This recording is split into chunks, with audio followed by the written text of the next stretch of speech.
You know what time it is? It's time to review all the books I read this year. So welcome to my video of the best and worst books I read in 2022.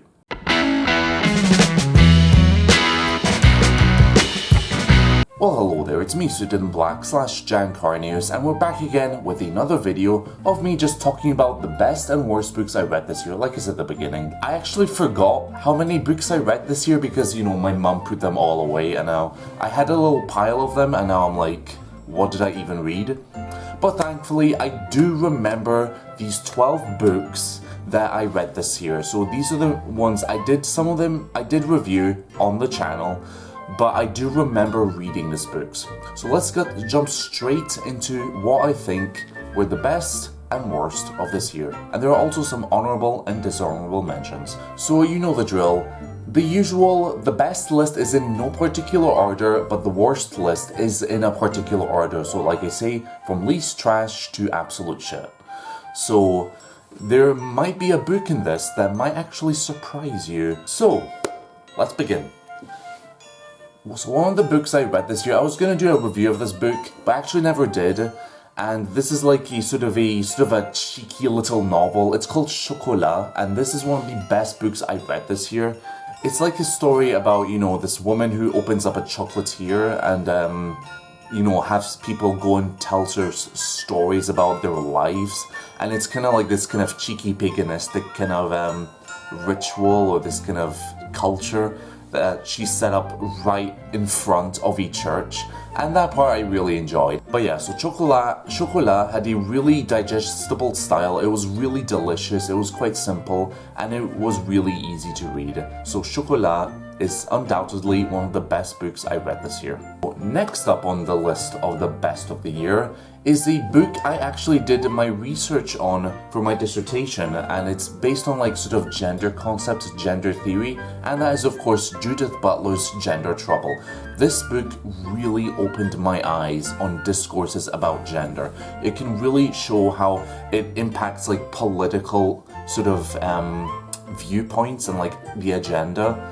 So it really kind of shows how, you know, the female body is like seen as part of like language. I'd have to read the book again to maybe understand the theory again. I read it like right at the beginning of the year when I was doing my dissertation. But I do remember this giving me a really strong impression of, you know, gender discourse.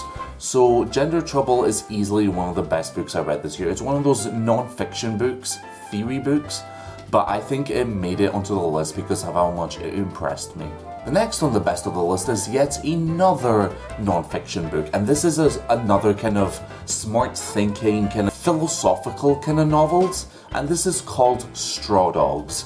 And it's one of those things about how we compare humanity to other animals. I have seen some reviews where they call this book a little bit misanthropic, like it's against the human nature, like it criticizes how we are as human beings way too much. I've seen that criticism, but for me, I think it worked because there's a lot of issues us human beings, you know, have just by nature, and I felt this book touched on several aspects about our flawed nature that I thought was really interesting. So I really liked Straw Dogs. It also kind of made my mind grow a little bit, let's say. So during my hiatus, I did not read that much. So when I was working in Germany, I barely read anything.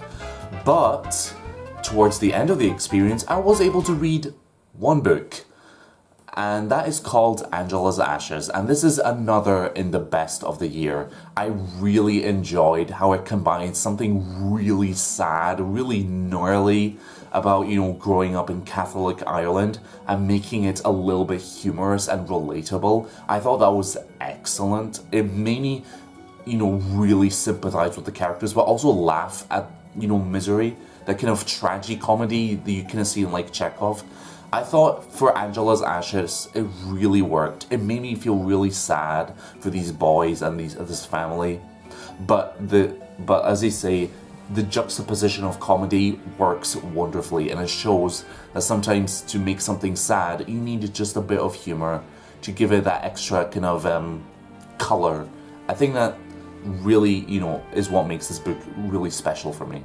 And the final book of the best of the year is Piranesi, which is like a weird, fantastical, surreal fantasy book. And I thought it was actually really good. I actually really enjoyed reading it, but I forgot what happens in it. He just goes to this house, and it was like just this weird kind of world based on like a house. And I thought that was different and really interesting, and I would definitely reread Piranesi a bit later on. But yeah, it was a really good book, but unfortunately I can't say much about it, but it did leave a good solid positive feeling in me. That's why it's on the best of the list. But maybe this is the only book I can't quite remember enough of to give a good, clear reason why. And now for some honorable mentions. So the first honorable mentions goes to a book I attempted in 2012 or 2014, and I thought, but when I actually read it again, I actually liked it more than I thought I would, and that's the book Forgive Me by Leslie Pierce.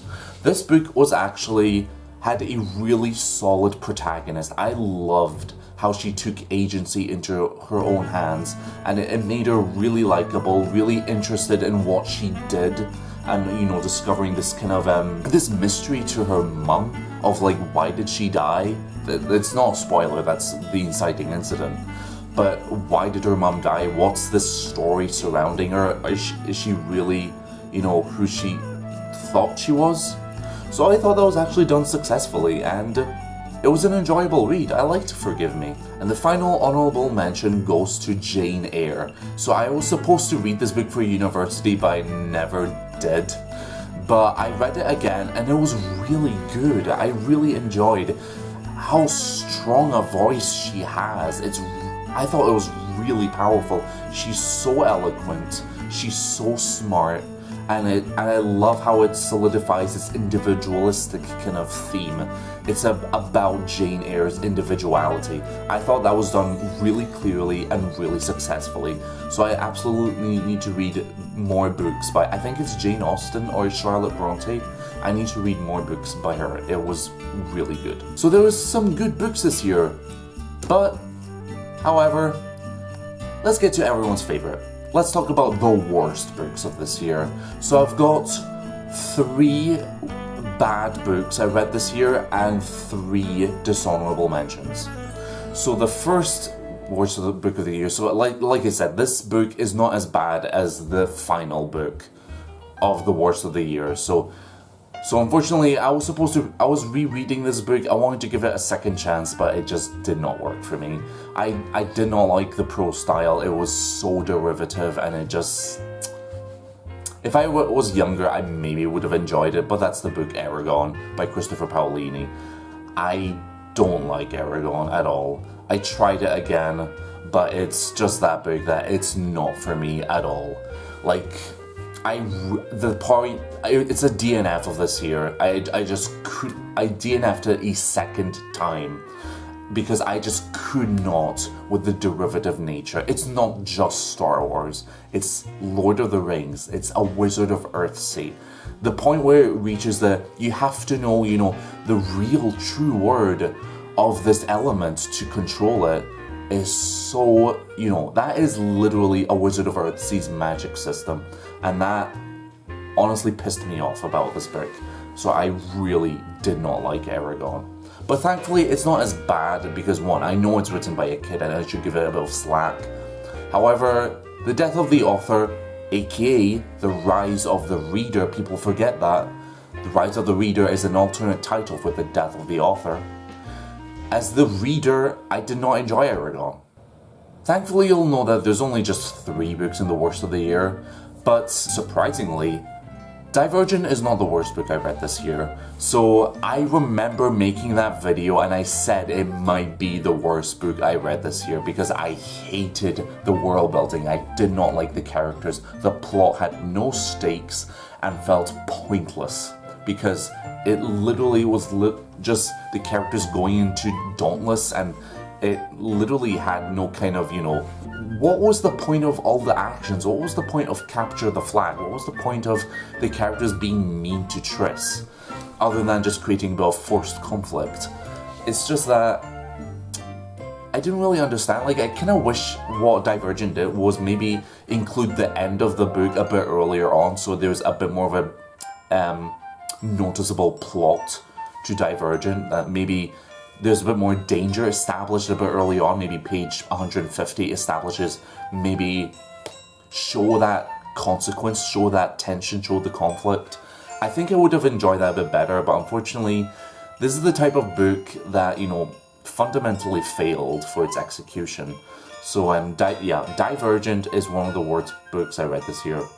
However, there's one book that actually surpassed Divergent in worst of the year. Okay, so prepare yourself, because I'm not going to hold back anything I have to say about this book. So I read The Savior's Champion like 2 years ago. I read it and gave up on it. And I thought, one of the reasons why I gave up on it was because I watched some reviews that say it's bad world building. And when I thought about it, I thought, yeah, like, where's the world building of Divergent? The characters kind of feel like they're two-dimensional, and just there's one particular aspect that's just so exaggerated about them that I also didn't like. And I also felt like the way the men talk to each other just felt like this kind of stereotypical how we like to think men talk to each other, you know, with lots of swears, like saying, oh, you saw that cunt. Sorry, I don't mean to swear, but like I say, I'm not holding back anything. But then, this book here, the companion book, is the worst book I read this year. I DNF'd it as well, but I have a very strong opinion and reason to why I DNF'd it and is the worst book of this year, and that is The Savior's Sister. Remember how I made that unboxing video saying I would not survive it? I am so freaking stupid to have bought that book. I hated it. I hated everything about it. It did not answer any world building I had, any world building questions about the Savior's Champion. It made the characters even less likable. I hated Layla. I did not like the men. I also found Duffy was okay, but I also found the way it treated Pippa to be really condescending, you know, because she's like mute or disabled or something. So the way it just kind of describes her as wide-eyed and innocent is kind of insulting. It was obnoxious to read. I really hated how the characters were like, that's what I felt like. I hated it. But the most egregious thing, and this is intentionally as a, you know, the opposite of gender trouble. I put this book as worst of the year, the complete opposite, because I hated the sexuality message. It's probably unintentional that it has like a bit of a message about, you know, how we view sexuality, how we view gender. You know, for example, how this book views men as really just like stupid, even non-human. And I'm gonna say, I'm not trying to come across as offended because I'm male, but I hated how you know, one-dimensional it felt. It felt like a very basic coat of paint, and we're supposed to scoff at it. Of like, men are stupid, men are, you know, are one-dimensional. And I felt like that is not only super generic, it's also really general. It's a general idea of how we should view men, and I hated it because it's unspecific. It's something we should laugh at. It crosses the line of satire, and that's why it was so obnoxious to read. And as someone who's done a whole dissertation on sexuality, it's female sexuality, but on a concept of sexuality, it's such a complex subject because of how it influences our minds, our way of thinking, and, you know, our society.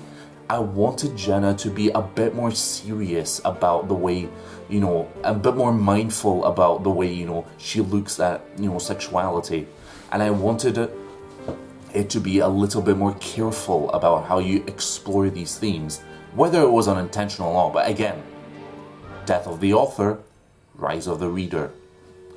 That's part of the theory. The death of the author, so side note, the death of the author is the, you know, the death of their intention. Their intention no longer matters, and it's about how I interpret it. But I say that because it rubbed me off the wrong way. I really did not like The Savior's Sister. So therefore, The Savior's Sister is now officially one of the worst reviewed books on my channel, and it's honestly the nail in the coffin for me for the Savior series. So it makes it right next to 50 Shades of Grey and The Sick Rose. And after that, let's relax a little bit more because I have some dishonorable mentions. They're dishonorable, but they're not as bad as the worst books of the year. So the first one goes to Black Widows. That's the one I made a review for, and I said it was just a very average book. I don't really remember anything from it. Just that there's these sister wives and there's this police officer trying to figure out what's going on. I only just remember the premise, but other than that, I remember kind of nothing about the plot because it was so average for me. It didn't challenge anything. It was just kind of whatever.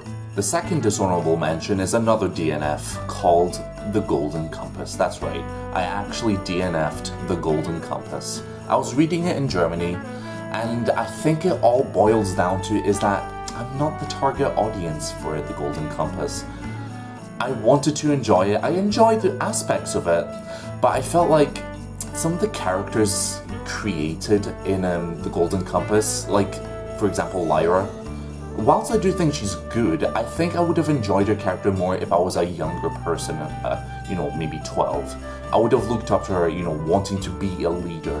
However, as 25 years old, I can't help but feel like I've come across that archetype so many times in fantasy and literature. It just read as a bit generic, so I might give The Golden Compass another try. But yeah, that's the main reason as to why I just wasn't really compelled by it. And the last dishonorable mention and the last book of this year is To Sleep in a Sea of Stars by Christopher Paolini. Okay, hear me out. It's not bad. I'm not saying it's bad. It's a dishonorable mention because I don't think it really satisfied me in the end. I don't remember much about this book either, other than that there's some creative ways that this book, handles, alien contact and alien communication. That I thought was creative and interesting. However, in terms of the overall feel I got from this book is that it's just kind of really plot driven and not the most interesting, because I know I have seen some reviews that say, well, science fiction is a very based on speculation and ideas, that's why it's called science fiction. But I still like having maybe a bit of character development and a bit of slightly more noticeable characters in it, and a slightly less Star Trek-y kind of vibe as well, because it did kind of read a bit like Star Trek, like some literal lines of engage, and then other sort of very kind of noticeable lines that kind of feel like they're just from Star Trek. So that is one of the reasons why I did finish this book. It's my first epic I actually ever read. Unlike, I'm reading The Lord of the Rings, which I think is much better and should be on the honorable list. But these are the books, yeah. So To Sleep in a Sea of Stars was maybe not quite for me, but that's pretty much it. And that is it for the best and worst books I read this year. So what did you think of these books? Do you agree with me? Do you not agree with me? Please do comment down below what you think of any of these books. Please do feel free to say, Jan, you're wrong. Or Jan, yeah, I kind of felt the same way, but maybe don't, criticize like maybe something like Aragon or The Savior's Sister. But it's just my opinion, so I'm not trying to say, don't attack me, don't be angry at how I felt, but it's just really how I felt about these books. These are the books that I chose because they made me, feel something, or I remember reading them. So that will do this for this video, so thank you so much for watching my video, as always. And I think I'll continue to make more videos, maybe up until Christmas, that's when I'll do a bit of a hiatus. But yeah, so maybe expect the new video to be maybe an impressions of Lord of the Rings, since I've actually finished Fellowship of the Ring.